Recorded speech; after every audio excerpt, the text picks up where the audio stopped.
جب یہ صبح آفس پہنچتا ہے اس خوشی کے ساتھ، بیوی نے بھی تیار کر کے بھیجا کہ جاؤ آج تمہاری اپوائنٹمنٹ ہو جائے گی سی او، یہ بڑا خوش آفس میں آتا ہے اور دیکھتا ہے تو سارے اسٹاف جو ہے وہ بڑے اداس سے سر نیچے، یہ بڑا حیران کیا ہوا.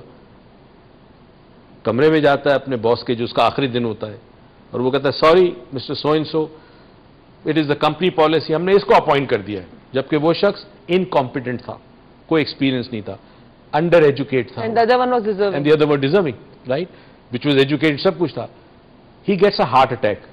اس کو ہارٹ اسی وقت اٹیک ہوتا ہے. He is admitted to the hospital. Cardiologist وغیرہ بڑی ایفرٹ کرتے ہیں، اس کی جان بچ جاتی ہے اللہ کے حکم سے. وہ واپس گھر آتا ہے. گھر آتا ہے، مہینے 2 مہینے کی چھٹی ہوتی ہے.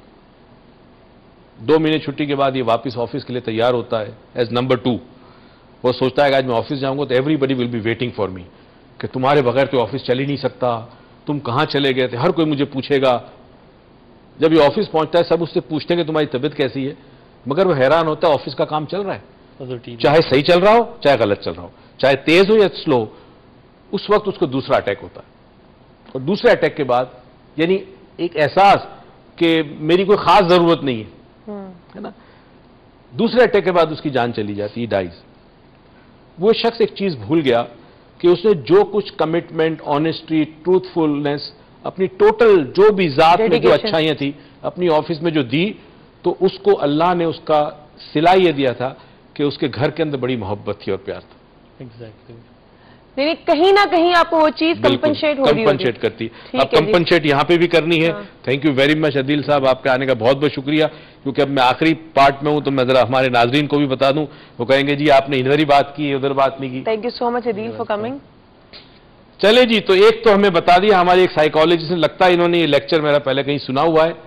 ناظرین جی بالکل ٹھیک ہے کہ جو فریادی آئے انہوں نے بادشاہ سلامت سے یہ نہیں کہا کہ ہمیں جوتے مت مارو، اس لیے کہ وہ ٹوٹلی ڈی موٹیویٹڈ قوم تھی، ظلم برداشت کر کر کے وہ مقام تک پہنچ گئی تھی کہ ان میں کوئی بھی سیلف ریسپیکٹ نہیں تھی، سیلف اسٹیم ختم ہو گئی تھی. تو انہوں نے بادشاہ سلامت سے ہاتھ جوڑ کے کہا کہ بادشاہ سلامت ہمیں کوئی اعتراض نہیں ہے کہ آپ ہمیں 2 جوتے ماریں یا 4 جوتے ماریں، بس اتنا کر دیں کہ صبح جب ہم جوتے کھاتے ہیں تو کچھ وقت لگ جاتا ہے، واپس آتے ہیں جوتے مارنے والے سپاہی کم ہیں، آپ سپاہیوں کی تعداد بڑھا دیں تاکہ جلدی سے ہمیں جوتے مارے، جلدی سے ہم کام پر جائیں اور ہم جلدی سے واپس آئیں. ایک چھوٹی سی سٹوری آپ کو بتا دوں، پتہ نہیں یہ بات آپ کو کس حد تک سمجھ میں آئے، مگر اس سٹوری نے میری زندگی میں بہت بڑی تبدیلی کی. ایک فارماسیوٹیکل کمپنی میں ایک شخص کام کرتا تھا اور بڑا ڈیفرنٹ قسم کا آدمی تھا. اس کے پاس ایک چھوٹی سی گاڑی تھی اور مختلف دیہات اس کو دیے تھے کمپنی نے. وہ ایک دیہات کی طرف جا رہا تھا گاڑی میں، تو گاڑی بند ہو گئی، دیکھا تو پانی نہیں تھا ریڈیٹر میں.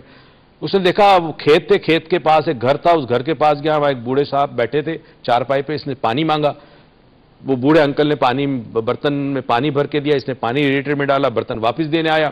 تو وہ دیہاتی جو تھا ظاہر بڑے یہ خوش اخلاق ہوتے ہیں، مہمان نواز ہوتے ہیں، اس نے کہا بیٹا تو بیٹھ کے چائے پی اور اس کے بعد تو جانا بھی، گاڑی کو ٹھنڈا ہونے دے. وہ بابا کے ساتھ بیٹھ کے چائے پیتے پیتے اس نے ایک عجیب و غریب نظارہ دیکھا.